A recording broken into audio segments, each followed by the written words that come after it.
ئەمریکا ڤیزا نادات بە فەرماندە سەربازیەکانی یەکێتی سەرڕای نیگەرانیەکانی یەکێتی وەزیری پێشمەرگە سەردانی ئەمریکا دەکات.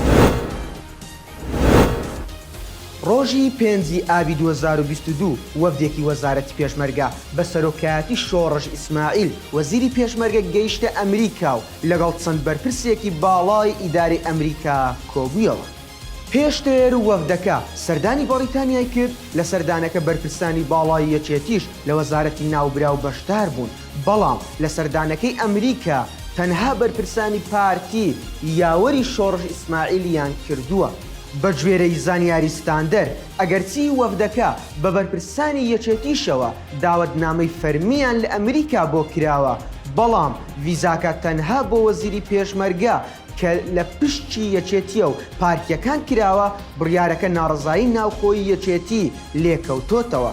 بۆیە داوایان لە وەزیری پێشمەرگە کرد سەردانەکە هەڵوەشێنێتەوە و ڕازی نەبێت بە بێبەرپرسانی یەکێتی لە وەزارەت سەردانەکە بکات، بەڵام شۆڕژ ئیسماعیل سوور دەبێت لەسەر سەردانەکەی و بڕیار دەدات بچێت. ئەمەش وای کردووە لە ناوخۆی یەکێتی لە ناوبرا و نیگەران بن. هەواڵەکانی لاپەڕی وەزارەتی پێشمەرگە پشتڕاستی ئەم زانیاریانە دەکاتەوە. بۆ نمونە لە کۆبوونەوەی وەزیری پێشمەرگە لەگەڵ مەکگۆرێک تەنها ئاماژە بە ناوی سەرۆکی ئەرکان لە وەزارەتی ناوبراو کراوە، بەڵام لە سەردانی بەریتانیا و کۆبوونەوە لەگەڵ وەزیری جەنگی ئەو وڵاتە ئاماژە بە چەند ناوێکی تر کراوە کە بەرپرسی یەکێتین لە وەزارەتی پێشمەرگە. تا ئێستا هۆکاری پێنەدانی ڤیزا بە بەرپرسانی سەربازی یەکێتی دیار نییە، بەڵام بۆتە جێگای پرسیار لە ناوخۆی یەکێتی. لەلایەکی تر دوای هاتنەوەی لە ئەمریکا یەکەم کۆبوونەوەی لەگەڵ مەسعود بارزانی سەرۆکی پارتی دیموکراتی کوردستان ئەنجامدا.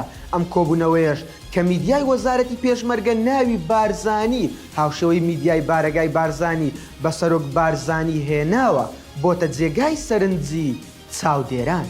بە گوێرەی زانیاریەکان بەهۆی نزیکبوونەوەی کۆتایی هاتنی کارەکانی ئەم کابینەیە وەزیری پێشمەرگە دەیەوێت لە پۆستەکەی بۆ کابینەیەکی تریش بمێنێتەوە.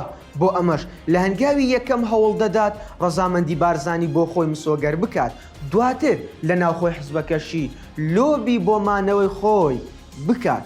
لەم ماوەیەش بە سەدان خانەنشینی نوێی پێشمەرگە بۆ حزبەکان لە نێویاندا حزبە بچووکەکان ئەنجام دراوە. لە کاتێکدا وەزارەتی پێشمەرگە بانگەشەی ئەنجامدانی چاکسازی و نێشتنی بندیوار و خەڵکی ناشایستە دەکات، هەروەها دامەزراندن و خانەنشینی نوێش بە بڕیاری ئەنجومەنی وەزیران وەستاوە.